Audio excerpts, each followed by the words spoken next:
오늘 말씀은 죄인과 의인의 삶인데 로마서 1장 16절 17절 이 말씀을 우리 보냐면은 우리가 십계명의 의미를 설명할 이유가 뭡니까? 십계명을 우리가 문자적으로 보면은 행동 구별으로 보면은 우리가 다 지키는 것 같잖아요. 그런데 그 십계명의 의미를 볼 때는 어떻습니까? 의미를 볼 때는 우리가 그 계명을 다 지킬 수 없다는 것을 알아요. 그래서 십계명의 행동 구별으로만 아니라 하나님께서 주신 그 계명의 의미를 본 이유가 뭐냐? 그러면 우리로 하여금 그 말씀을 지키도록 노력하라는 거예요. 말씀을 지키라고 한 거예요. 그 의미를 헤아려서 말씀을 지키려고 노력을 해야 되는 겁니다. 그런데 이 십계명과 로마서 1장 17절은 아주 서로 밀접한 관계가 있어요. 로마서 1장 17절은 오직 의인은 믿음으로 말미암아 살리라. 이 로마서 1장 17절이 로마서 전체의 주제예요. 그래서 로마서를 둘로 나누면은 어떻게 하면 의인이 되는가 하는 거하고, 그 다음에 의인으로서 살아가는 방법이 뭐냐, 이걸 두 가지를 이야기하거든요. 근데 이 두 가지가 십계명에도 똑같아요. 어떻게 하면 의인이 되는가, 의인으로 삶을 살아가는 방법이 무엇인가 하는 것을 십계명에서 우리에게 가르치고 있다는 겁니다. 그래서 십계명의 목적을 우리가 세 가지로 이야기하면은, 첫째, 십계명은 이 고대 이스라엘의 헌법과 같은 역할을 했어요. 십계명이 이스라엘의 헌법과 같은 역할을 합니다. 그리고 그 율례는 우리가 보면 일반법과 같은 역할이죠. 그러니까 헌법된 그 십계명을 그 시대 상황에 적응하는 것이 율례예요. 근데 그 율례는 그 시대 상황에 적용하니까 우리한테는 적용이 안 되는 거죠. 그래서 이 나머지 두 계명, 두 가지 목적은 어떻게 하면 의인이 되는가, 그리고 어떻게 그 의인이 되는 이 삶을 살 것인가, 그 방법에 대해서 가르쳐주는 거. 이 두 가지를 우리가 로마서 1장 17절과 연결돼서 우리가 보는 겁니다. 어떻게 서로 연관이 되냐면은, 항상 십계명은 뭘 뭐라고 했어요? 우리가 십계명을 그냥 형식적으로 보면은 우리가 다 지키는 것 같잖아요. 그런데 항상 계시라는 것은 처음에는 생략이 됐지만 나중에 그 후로 생략이 와서 그 계시를 주는 의미가 명확하게 드러난다고 그랬잖아요. 그러면은 이 십계명을 준 근본 정신이 무엇인가, 우리 그걸 봐야 되는 거예요. 그래서 근본 정신을 알고 근본 정신을 지키려고 노력을 해야 됩니다.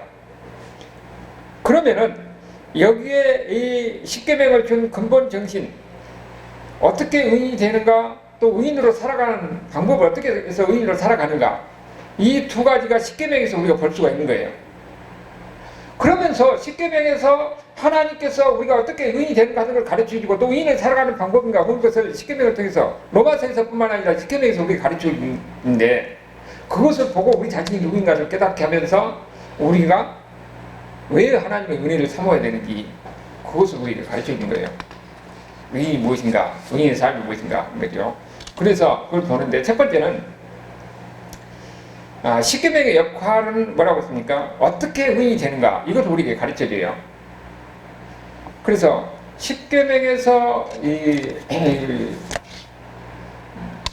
이스라엘 백성들에게 십계명을 선포하고 하나님의 말씀을 주고, 그 다음에 한 말이 뭐냐면은, 이 말씀을 지키지 않는 자는 저주를 받을 것이다, 그렇게 얘기했어요. 그러니까 이스라엘 백성들이 아멘 그랬습니다. 십계명을 선포하고 이스라엘 백성들이 한 말이, 이 계명을 지키지 않으면 저주받는다고 그랬어요. 그러니까 그들이 아멘 하는 겁니다. 그러면 저 어떻게 돼요? 십계명을 그들이 지키려고 노력을 해야 되는 거잖아요. 그런데 십계명을 지키려고 노력하면은, 십계명의 의미를 알고 이것을 지키려고 노력하면 할수록 이 십계명을 지킬 수 없다는 것을 알게 되는 겁니다. 하나님의 말씀의 근본적인 의미를 우리가 알고 그 의미대로 지키려고 하면 지킬 수 없다는 것을 알게 되는 거예요. 그래서 십계명은 뭘 표현하느냐? 하나님의 거룩함을 표현하는 겁니다. 십계명이 하나님의 거룩함을 표현하는 거예요. 그래서 우리 인간을 보면은 하나님의 거룩함에 이를 수가 없잖아요. 그 하나님의 거룩함 앞에서 우리가 어떤 존재인지 하는 것을 보이는 겁니다. 하나님의 거룩함 앞에서 하나님이 이 말씀을 지키라고 우리가 줬는데 우리가 이 말씀을 지키지 못하면 뭡니까? 하나님 말씀을 지키지 못하면 우리가 죄인이잖아요.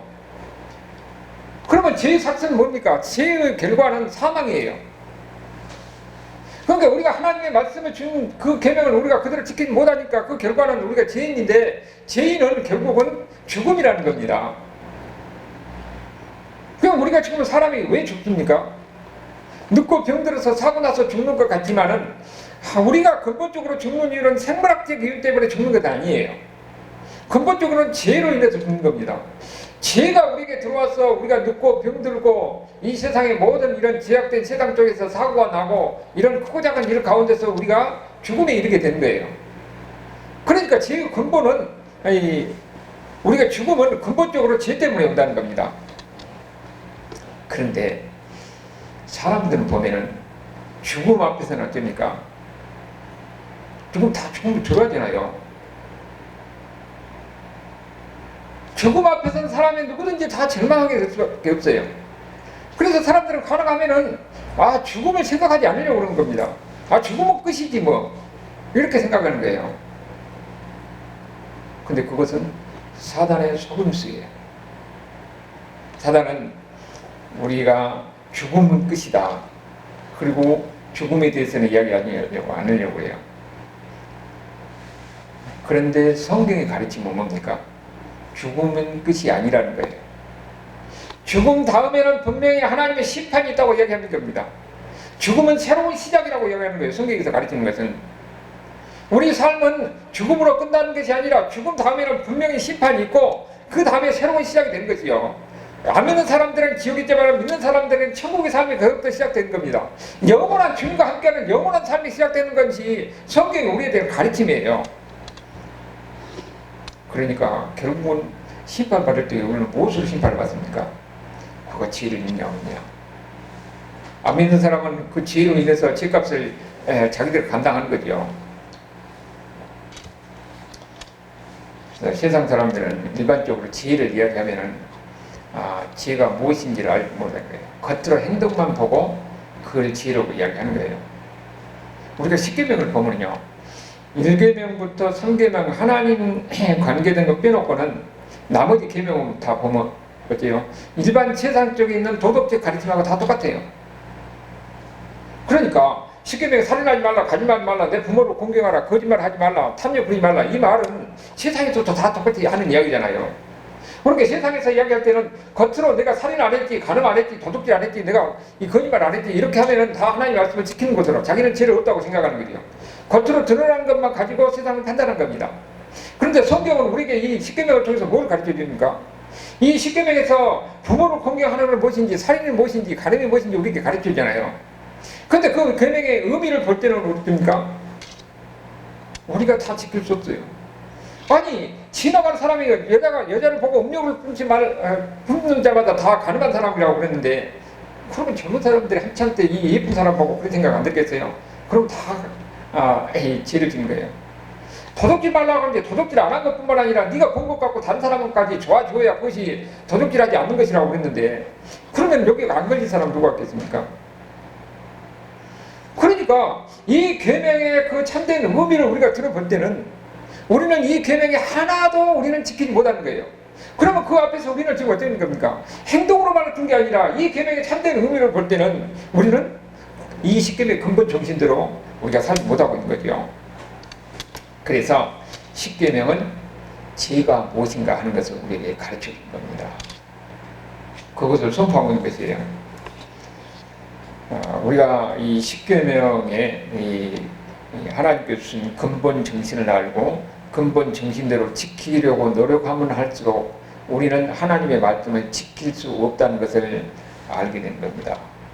하나님의 말씀대로 지킬 수 없으면 어떻게 됩니까? 우리는 이 하나님의 심판을 저주를 받을 것이다 할 때 이스라엘 백성들 아멘 했잖아요. 그러면 하나님 말씀대로 지키지 못하면 그들에게 뭐가 있다고 저주가 임한다는 겁니다. 그래서 사람들은 어떻습니까? 하나님 말씀 앞에서는 절망할 수밖에 없는 거예요. 그러니까 구약시대 때는 지금 이스라엘 백성들이 어떻게 했습니까? 유대인들이 하나님의 말씀을 지킬 수 없으니까 그들은 그 하나님의 말씀을 지킬 수 있도록 범위를 정해요. 안식일을 지키라 하라니까 안식일을 어떻게 지킬 텐지 범위가 없잖아요. 그러니까 그들은 안식일 날을 무엇을 해서는 안 되고 무엇을 안 되고 그런 600가지를 전하는 겁니다. 그게 장로 유전이에요. 그러면서 그들은 이것을 하면은 지켰다고 그래요. 계명 중 제일 큰 것이 무엇입니까? 그래서 이 율법사를 통해서 그렇게 얘기하잖아요. 내 이웃을 사랑하고 내 원수를 사랑하라. 이웃을 사랑하라. 그러면 이웃이 어디까지냐? 그 율법사는 지금 이웃을 한계를 지어주려고 해요. 자기가 한계를 지어서 이것을 했으면은 나는 하나님 말씀을 지켰다 하는 것이 바리새인들의 그 신앙생활이에요. 그러니까 하나님의 말씀에 보면은 하나님 말씀 앞에서는 우리가 이 하나님 말씀을 다 지킬 수 없다는 것을 그들이 알기 때문에 그러면 하나님 말씀을 지킬 수 없고 그들을 지어주고 그들은 그러니까 절망할 수밖에 없잖아요. 그래서 스스로 일정한 범위를 한계 지어서 우리는 하나님 말씀을 지켰다 이렇게 생각하는 거예요. 예수님이 그들을 그래서 공격하는 거죠. 율법의 근본 정신은 뭐냐? 하나님의 뜻대로 살려고 하면은 나는 하나님의 말씀을 지킬 수 없다. 그래서 절망하게 한 겁니다. 우리는 하나님 말씀은 하나님의 거룩을 포함하는 거예요. 그리고 그 하나님의 말씀을 우리가 지키려고 하면은 할수록 우리는 절망할 수밖에 없는 겁니다. 그러면 절망하면 어떻게 됩니까? 결국은 우리가 하나님의 말씀을 다 지킬 수 없다는 것을 깨닫고 우리가 죄인인 것을 느끼게 하는 겁니다. 그래서 율법의 역할을 뭐라고 했어요? 몽학선생이라고 이야기하잖아요. 몽학선생은 당시에 이 어린아이들을 학원까지 데려다주는 역할, 지금 성경에는 가정교사라고 이야기했는데 옛날 성경이 더 맞는 말이에요. 아이를 학교까지 데려다주는 역할을 하는 거예요. 율법은 우리가 하나님의 말씀의 이 율법을 다 지킬 수 없다는 것을 깨닫게 하고 우리가 죄인인 것을 깨닫고 절망하게 만들었어요. 그래서 결국은 우리는 은혜를 구할 수밖에 없습니다. 하나님의 은혜를 구할 수밖에 없는 거예요. 그래서 율법은 결국은 우리가 이 율법을 지킬 수 없고 절망할 수밖에 없는 가운데서 예수 그리스도께 인도하는 역할을 하는 거예요. 예수 그리스도를 통해서 하나님의 은혜를 사모할 수밖에 없는 겁니다. 그래서 그게 바로 율법의 역할이에요. 우리가 하나님을 행동으로서 지키려고 하면은 절대로 지킬 수 없어요. 그래서 하나님의 은혜를 갈망하게 하는 겁니다. 우리는 하나님의 은혜가 아니면 살 수가 없습니다. 하나님의 은혜가 아니면 우리는 구원받을 수가 없고 하나님의 은혜가 아니면 우리는 절망할 수가 없습니다. 그것이 바로 그 로마서 1장 3장에서 이야기해요. 계속 우리가 죄인이 얼마나 이 인간의 부피와 연약함을 그렇게 나열하면서 우리는 절망할 수밖에 없다는 것을 이야기하기요. 그러면서 하나님의 의가 우리에게 들어왔다는 겁니다. 예수 그리스도 통한 하나님의 의가 들어와서 결국은 우리에게 희망을 갖는 겁니다. 율법의 역할은 이 하나님의 말씀을 보고 우리가 죄인이고 우리는 절망할 수밖에 없다. 우리는 망할 수밖에 없다. 그래서 우리는 하나님의 은혜를 붙잡을 수밖에 없는데 이 율법이 우리가 죄인인 것을 깨닫고 절망하는 가운데서 오직 은혜를 바라보는데 그 은혜가 뭐냐면은 바로 예수님의 은혜예요. 예수님을 통해서 우리에게 이루어진 하나님의 의가 우리에게 임했다는 겁니다. 그 의가 뭐냐? 예수님을 통해서 우리가 이렇게 된 거예요. 예수님을 통해서 우리가 하나님으로서 인정받는 사람이 되는 겁니다. 하나님이 거룩한 사람이 되는 거죠. 그래서 우리를 보고 의인이라고 하는 거죠. 바로 이런 역할을 한다는 것을 우리에게 가르치는 겁니다. 그래서 어떻게 하면 의인이 되느냐? 이것은 우리가 말씀을 지켜서 되는 것이 아니라 또 다른 하나님의 의가 우리에게 나타나야 된다는 거예요. 그게 바로 예수님이 십자가라는 것을 로마서를 통해서 가르쳐주고 동시에 십계명을 통해서 우리에게 그걸 가르쳐주는 거예요. 십계명이 뭐냐면은 우리가 십계명을 겉으로 아니라 그 이 의미를 덜컥 볼 때에 우리가 행동으로서는 이것도 다 지킬 수 없다는 거죠. 우리가 스스로 깨닫게 하는 거잖아요. 그것이 바로 십계명이에요. 그래서 십계명은 그 의미를 알면은 하나님의 은혜가 무엇인지를 우리가 알게 돼요. 우리는 이 하나님의 말씀을 다 지킬 수 없어서 그래서 하나님의 의가 필요한 것이고 하나님의 의를 사모하게 되는 것이죠. 이런 절망감을 느낄 때 사람은요 대부분 다 언제 예수님 믿습니까? 자기가 무엇을 이루고 자기가 무엇을 했다 할 수 있을 때는 하나님이 찾지도 않습니다. 인간의 어떤 절망감 속에서 아무것도 희망이 없을 때에 그때 지푸라기를 잡고 심정에서 은혜를 구하는 거예요. 그게 바로 예수님입니다. 지금 우리가 주변에 모든 사람들, 많은 사람들 그러잖아요. 우리가 병원에 가서 나올 수 있다든지 무엇을 해결할 수 있으면 하나님 찾지 않습니다. 그런데 그것도 안 되고 저기도 없고 모든 게 자포자기 그런 상태에 이르렀을 때 예수님을 찾는 거니까. 율법을 통해서 우리에게 가르쳐준 게 바로 그래요. 십계명을 통해서 우리에게 그 십계명의 의무를 통해서 우리에게 다 보니까 하나도 우리가 지킬 수 없어서 그래서 예수님을 찾게 만드는 겁니다. 예수님 안에 의가 있는 거예요. 우리가 의가 뭐냐? 예수님을 통해서 우리가 의롭게 되는 거예요. 하나님의 은혜가 우리가 필요하다는 것을 십계명을 통해서 가르쳐준 거죠. 그러면은 그 의인이, 이 믿는 자, 이 의인의 삶은 그러면 어떤 삶을 살아야 되느냐? 그 삶을 방향을 가르쳐주는 건데 우리에게 삶의 목표를 깨닫게 하는 거예요. 그런데 우리가 여기 하나님의 말씀을 십계명을 다 지키려고 노력하면은 다 지킬 수 없다는 것을 알잖아요. 그런데 그 말씀을 우리가 지키려고 노력을 해야 돼요. 노력하다 보면은 거기서 천국이 무엇인지를 우리가 경험하게 되는 겁니다. 하나님의 말씀은 우리에게 준 것은 뭡니까? 이 말씀을 지키라고 줬잖아요. 그런데 그 말씀을 지키려고 노력을 해봐야 돼요. 성경에서 우리가 뭐라고 합니까? 원수를 사랑하라고 그랬잖아요. 원수를 용서하고 사랑하라고 그랬습니다. 그런데 내가 직접 원수를 용서하고 사랑하려고 해보면은 이미 내 마음에 천국이 임하는 겁니다. 내가 저 사람을 미워하고 저 사람을 중요하면 내 마음은 지옥이에요. 그런데 오늘 성경 말씀대로 하나님의 명령이에요. 그 명령을 지키려고 우리가 노력할 때에 노력하는 가운데서 뭡니까? 은혜가 뭔지를 깨닫게 돼요. 내가 내 마음속에 천국이 임하는 거죠. 그러니까 말씀대로 살려고 노력할 때에 그 노력하는 사람에게 천국이 임하는 겁니다. 우리 십계명은 근본적으로 뭐라고 그랬습니까? 십계명대로 사는 사람이 천국의 삶이에요. 그러니까 십계명을 궁극적으로는 우리에게 천국의 생활이 무엇인가를 가르쳐주면서 이 말씀대로 살려고 노력할 때에 우리의 삶이 행복해진다는 것을 이야기하는 겁니다. 말씀대로 살려고 노력하는 것이. 근데 인간의 마음에는요 항상 두 가지 마음이 있어요. 하나는 하나님의 법을 즐거워하는 마음이 있습니다. 그런데 또 한편으로는 뭐냐면은 제 법이 나를 제 종으로 만들려고 하는 그런 마음이 항상 우리 안에서 작용하고 있어요. 우리가 하나님의 말씀을 지키려고 노력하지만은 우리는 그 말씀대로 지키지 못할 때 무엇을 느끼는 겁니까? 나는 연약한 존재구나.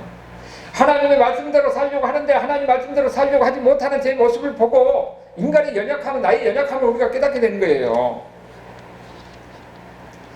그런데 이 천국을 이 말씀을 통해서 우리에게 주는 이 행복을 누가 경험하느냐? 그래도 말씀대로 살려고 노력하는 사람에게 은혜가 있는 겁니다. 그런 사람들에게 천국이 있는 거죠. 하나님 말씀대로 살려고 하지 않는 사람에게는 천국을 경험하지 못합니다. 하나님 말씀대로 살려고 안 하면은 십자가의 의미가 무엇인지, 십자가의 필요성이 무엇인지를 깨닫지 못하는 거예요. 우리가 신앙생활하면서 대충 이렇게 신앙생활 하면요, 천국이 무엇인지, 십자가의 의미가 무엇인지, 십자가에 왜 우리가 필요한지 그걸 깨닫지 못하는 겁니다.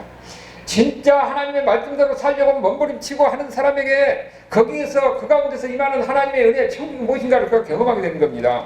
그러니까 우리는 어떻게 되냐? 결심하고 말씀대로 살려고 노력해봐야 됩니다. 사도 바울이 지금 어떻습니까? 사도 바울이 그런 다 믿는 사람이잖아요. 그런데 하나님의 말씀대로 살려고 하다 보니까는 그런 말씀대로 살지 못하는 것을 깨닫고 그가 절규하는 말이 뭡니까? 오라 공고한 사람이로다. 이 사방에서 누가 나를 건져내랴. 그런 말씀대로 살려고 하다 보니까 말씀대로 살지 못하는 거예요. 그런데 그게 감사하는 것은 뭡니까? 예수 그리스도의 은혜가 우리에게 임해서 그 은혜 안에서 우리는 감사하게 사는 겁니다. 우리는 다 보면은 하나님 말씀대로 살지 못해요. 십계명을 통해서 우리에게 가르쳐준 것은 하나님 말씀을 주면서 이 한마디 해봐라. 그런데 우리가 하나님 말씀대로 살려고 하지만 우리의 인간의 연약함 속에서 어떻게 이 말씀대로 삽니까? 그렇지만은 말씀대로 살려고 하는 가운데서 내 자신이 누군가를 깨닫게 된 거예요. 나는 어차피 죽을 수밖에 없는 죄인이구나. 나는 절망할 수밖에 없는데 그런데 예수님의 은혜가 있는 겁니다. 예수님의 은혜가 있어서 우리에게 희망이 있는 거예요.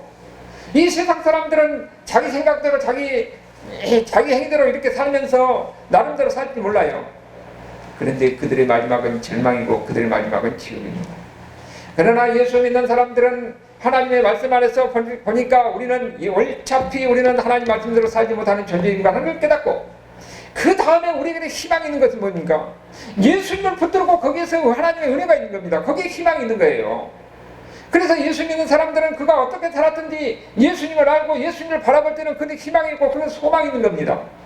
그래서 그 안에서는 다 생명이 있는 거예요. 아무리 연약고 별것 이런 사람도 그 예수님 안에 있으면은 새로운 생명에 대한 희망이 있고 확신이 있는 가운데서 그는 당당하게 살아갈 수가 있는 거예요.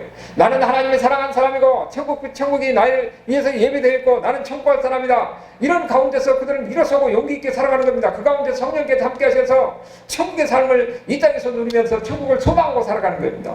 이런 사람이 바로 예수 믿는 사람들에게 위대한 힘인 거죠. 그 역사를 통해서 보여주고, 그래서 우리가 다른 사람이 아니라 우리가 경험해야 돼요. 경험하려면 어떻게 됩니까? 말씀대로 살려고 몸부림침이 있어야 된다는 거예요. 그래서 항상 성경에서 가르쳐준 것은 말씀이 가까이 하라, 그렇게 얘기하는 거죠.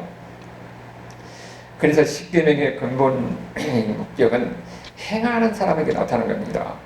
어떻게 의인이 되는가, 의인으로는 어떻게 살아가는가, 이 두 가지 목적이 어떻게든지 하나님의 말씀대로 살려고 몸부림치는 사람, 이런 사람에게 우리가 어떤 존재이구나, 하나님의 은혜가 무엇이구나, 이것을 깨닫고 그 가운데서 하나님의 생명을 이용해서 살고 있는 거예요.